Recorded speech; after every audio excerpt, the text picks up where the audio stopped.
रसूल अल्लाह ने 5 खूबसूरत हदीसें बताई। नंबर 1, तुम में से बेहतरीन शख्स वो है जो ना किसी को तकलीफ दे और ना किसी की तकलीफ का जरिया और सबब बने।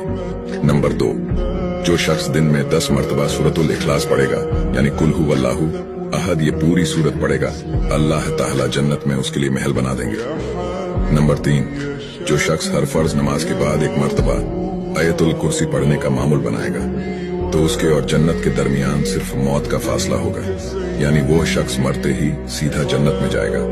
नंबर 5, जो शख्स घर से निकलते वक्त ये दुआ पढ़ेगा, बिस्मिल्लाहि तवक्कलतु अला अल्लाह ला हौला वला कुव्वता इल्ला बिल्लाह, तो अल्लाह ताला शैतान के शर से उसकी हिफाजत फरमा देता है और जिस काम को वो निकला अल्लाह ताला उसमें आसानी पैदा फरमा देता है। नंबर 5, रसूल अल्लाह ने फरमाया, वो शख्स हरा भरा रहे, हंसता खेलता रहे, जो शख्स मेरी हदीस सुने उसको महफूज रखे और उसको दूसरों तक पहुंचाए।